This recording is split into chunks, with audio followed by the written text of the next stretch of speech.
এই লাস্ট তো সেদিন মারা যাওয়ার প্রায় এক সপ্তাহ আগে মিস অ্যান্ড মিসেস বাংলাদেশ হচ্ছিল এই ফ্লোরে। দুজনে আমরা জাজ হিসাবে কাজ করেছি। ওখানে একজন পার্টিসিপেট মেয়ে, তার সঙ্গে আমাকে পারফর্ম করার জন্য উনি জোর করে স্টেজে আমাকে তুলে দিয়েছিল। তো অনেক স্মৃতি দুজনের আমার আর তার। আমি তার কাছে অনেক ঋণী। আমার প্রথম নির্বাচনে উনি আমার পাশে ছিল। তা সত্যি এটা স্বপ্নের মতো লাগছে। দুজন মানুষ আমাদের পাশে নাই, মনে হচ্ছে এটা একটা দুঃস্বপ্ন দেখেছি। হয়তো বা কাল আবার আমাদের সামনে চলে আসবে, আবার ফোন দিয়ে বলবে যে জয় এটা ঠিক হয়নি, ওটা ঠিক হয়নি। তার অনেক আবদার ছিল আমার কাছে। উনি আমাকে ভাই বলে সম্বোধন করত।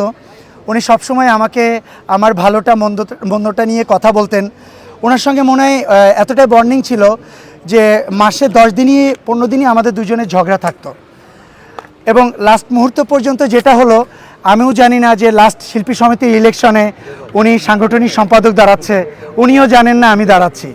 যখন আমরা আমাদের পেপার জমা দিতে গেলাম, তখন দেখতে পেলাম যে আমরা একজন আরেকজনের এগেনস্টে দাঁড়িয়ে গেছি। বাট যখন আমি জয়লাভ করি, তখন ওনার সঙ্গে আমার একটা মিসআন্ডারস্ট্যান্ডিং হয়। উনি আমার সঙ্গে কথা বলা বন্ধ করে দেয়। আমি ওনাকে অনেকবার রিকোয়েস্ট করেছি এবং মাপ চেয়েছি যে সিরিয়াসলি আপু, এই পদটি হচ্ছে আপনার আমার, আমি আপনার হাতে তুলে দিলাম, মানে আমি তুমি মিলেই পদটা নিয়ে কাজ করব। তো এরকম অনেক স্মৃতি দুজনের আছে।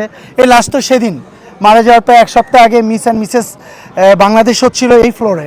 দুজনে আমরা জাজ হিসাবে কাজ করেছি। ওখানে একজন পার্টিসিপেট মেয়ে, তার সঙ্গে আমাকে পারফর্ম করার জন্য উনি জোর করে স্টেজে আমাকে তুলে দিয়েছিল। তো অনেক স্মৃতি দুজনের আমার আর তার। আমি তার কাছে অনেক ঋণী। আমার প্রথম নির্বাচনে উনি আমার পাশে ছিল।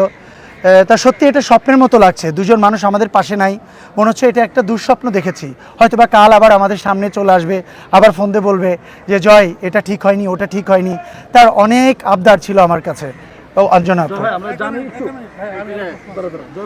তিনি মরে যাওয়ার আগে দুইজন হিরোকে অভিশাপ দিয়ে গেছে, এর মধ্যে আপনি আছেন। এটা কেমন প্রশ্ন হইলো? দুইজন হিরোকে আমি কিভাবে জানবো কাকে? না, আমাকে শিল্পী সমিতির ইলেকশনের পরে দুজনের বন্ডিংটা আবার আগের মতো হয়ে গেছে। সেই ইলেকশন আমার সমিতিতে আসছে, কফি খেয়েছে, অনেক লাঞ্চও করেছে আমার এখানে এসে।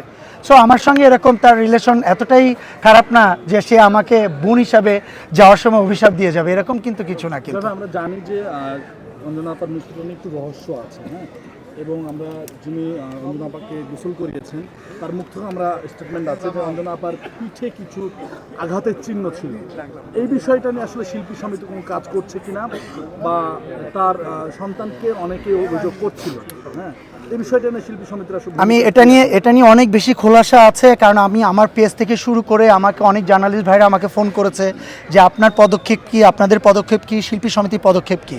আমি আমার সিনিয়র যারা আছেন, শিল্পী সমিতির অন্যান্য ক্যাবিনেট মেম্বার যারা আছেন, তাদের সাথে এটা নিয়ে আমি বহুবার আলোচনা করেছি যে অ্যাকচুয়ালি আমাদের কতটুক দায়বদ্ধতা বা কতটুক কী আছে। উনি আমাদের অনেক পছন্দের মানুষ, অনেক ভালোবাসার মানুষ, আমাদের একজন member.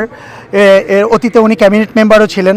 But first of all আপনার চিন্তা করতে হবে যে ওনার ফ্যামিলি মেম্বার অনেকেই রয়ে গেছেন, কিন্তু ওনার নিজের আপন বোন আছেন, আরও অনেকেই আছেন। তাদের সঙ্গে আমরা কথা বলেছি, তারা যদি কোনো পদক্ষেপ নিত তাহলে শিল্পী সমিতি সেখানে তাদেরকে সহযোগিতা করত। কিন্তু শুধু শিল্পী সমিতি তাদের মানে বাইরে গিয়ে শিল্পী সমিতি কোনো পার্সোনাল লাইফে একজন মানুষের পদক্ষেপ নেবে, এরকম আসলে আমাদের কোনো এখতিয়ার নাই। আমাদেরকে জানাতে হবে, আমরা অবশ্যই তার পাশে থাকব।